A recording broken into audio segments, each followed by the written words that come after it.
Hello all, profit and loss வந்து நம்மளோட second problem. A reduction of 20% in the price of sugar enables a person to buy 2 kg more for rupees 30.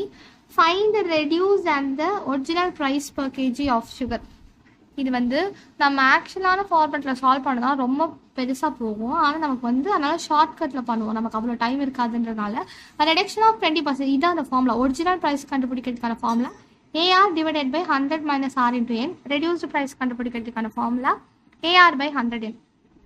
இங்கே வந்து ஏன்றது amount, ஆறுன்றதா வந்து அந்த reduced price,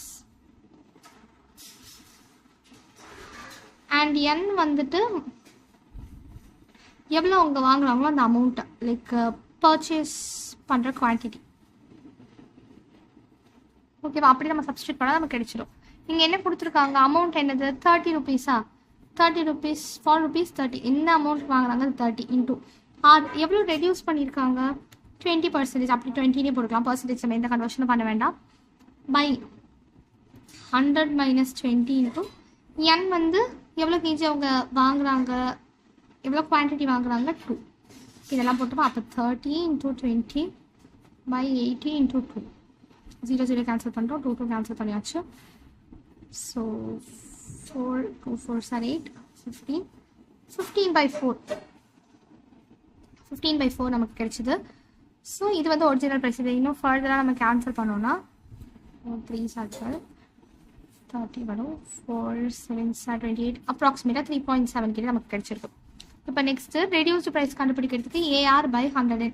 amount வந்து 30 into R வந்து எவ்வளோ ரெடியூஸ் பண்ணியிருக்காங்க 20 by 100 into 2. ஜீரோஸ்லாம் கேன்சல் பண்ணால் 3. ரெடியூஸ்டு ப்ரைஸ் வந்து 3 வந்து 3 per kg ரெடியூஸ் பண்ணியிருக்காங்க. Third question. If a man purchases 11 oranges for rupees 10 and sells 10 oranges for rupees 11, how much profit or loss does he make? இது மாதிரி question வந்துச்சு. அதாவது 11 oranges for 10 and 10 for 11. அது மாதிரி நமக்கு ரிலேஷன் நெக்ஸ்ட் கன்சிக்யூட்டிவாக நம்பர்ஸ் இருந்துச்சு அப்படின்னா ட்ரெடிஷனல் மெத்தடில் சால்வ் பண்ணால் ரொம்ப நேரம் ஆகும். நம்ம ஷார்ட்கட்டில் போட்டு ஈஸியாக முடிச்சிடலாம். என்ன எடுப்போம், 11 10 எக்ஸ் ஒய்னு எடுத்துப்போமா, எடுத்து அப்படியே போட்டோம்னா 11 square minus 10 square by 10 square into 100. அப்போது 121 minus 100 by 100 into 100. இது கேன்சல் ஆகிடும், 21%. இது இப்படி சால்வ் பண்ணும்போது ஆன்சர் பாசிட்டிவ்ல வந்துச்சுன்னா அது ப்ராஃபிட், நெகட்டிவ்ல வந்துச்சுன்னா அது லாஸ். ஓகேவா? இங்கே நமக்கு பாசிட்டிவ்ல தான் ஆன்சர் வந்திருக்கு. So profit 21%. ப்ராஃபிட்டோட பர்சன்டேஜ் கண்டுபிடிச்சிட்டோம். எடுக்கும் போது ஃபர்ஸ்ட் கொடுத்துருக்கிறது எக்ஸ்னு எடுத்துக்கோங்க, செகண்ட் எடுக்கிறது ஒய்னு எடுத்துக்கோங்க. Same format. தேங்க்யூ.